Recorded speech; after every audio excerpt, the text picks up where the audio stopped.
দর্শক, আমরা এই মুহূর্তে আছি প্রেস ক্লাবের এখানে। আপনারা দেখতে পাচ্ছেন শুক্রবার, আজকে কিন্তু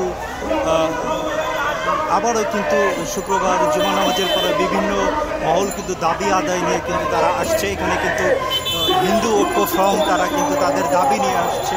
আপনারা দেখতে পাচ্ছেন আবার কিন্তু রাজধানী দাবি আদায়ের একটা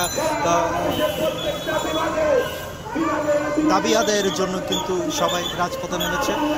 আমাদের দেখানোর চেষ্টা করছি এখানে কিন্তু হিন্দু সম্পাদক যারা আছে তারা কিন্তু তাদের রাজপথে নেমে এসেছে, তাদের দাবি নিয়ে কিন্তু আপনাদের দেখানোর চেষ্টা করব।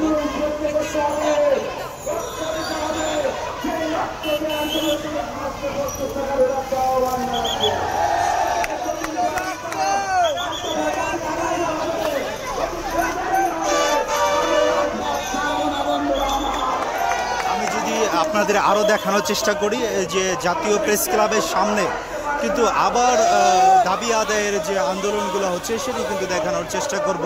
আপনারা জানেন যে বৈষম্য বিরোধী ছাত্র আন্দোলনের পরে কিন্তু শেখ হাসিনা তথা আওয়ামী লীগ সরকার পতন হওয়ার পরেই কিন্তু আমরা দেখেছি বিভিন্ন সময় রাজপথে বিভিন্ন দাবি আদায় নিয়ে কিন্তু আসছে। আপনাদের দেখানোর চেষ্টা করব এখানে কিন্তু 10 গ্রেড আমাদের দাবি নয়, আমাদের অধিকার।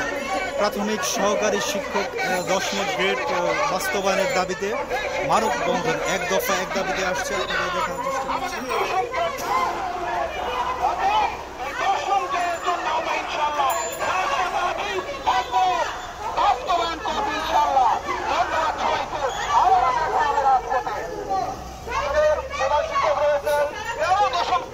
আমরা এই মুহূর্তে আছি জাতীয় প্রেস ক্লাবের সামনে। জাতীয় প্রেস ক্লাবের সামনের যে পরিস্থিতি সেটাই কিন্তু আপনাদের দেখানোর চেষ্টা করছি। বিভিন্ন মানুষ কিন্তু বিভিন্ন দাবি নিয়ে কিন্তু আবার রাজপথে নেমেছে। আমি যদি দেখানোর চেষ্টা করি আপনাদের,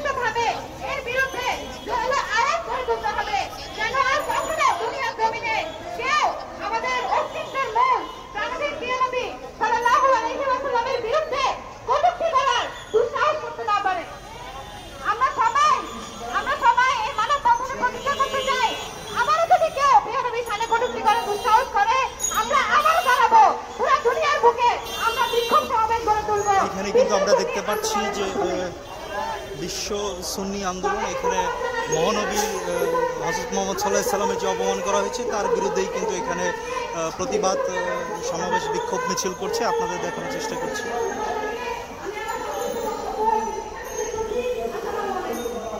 দর্শক, আমি যুক্ত আছি জাতীয় প্রেস ক্লাবের সামনে থেকে। জাতীয় প্রেস ক্লাবের সামনে কিন্তু আপনারা দেখতে পাচ্ছেন বিভিন্ন মহল কিন্তু তাদের দাবি নিয়ে কিন্তু আবার রাজপথে নেমেছে, দাবি আদায় নিয়ে।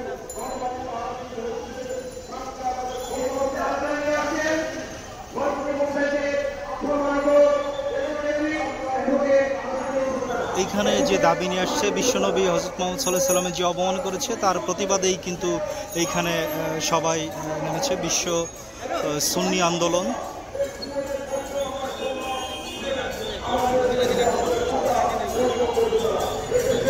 আজকে 27 তারিখ শুক্রবারের যে পরিস্থিতি জাতীয় প্রেস ক্লাবের সামনে কিন্তু আপনাদের দেখানোর চেষ্টা করছি।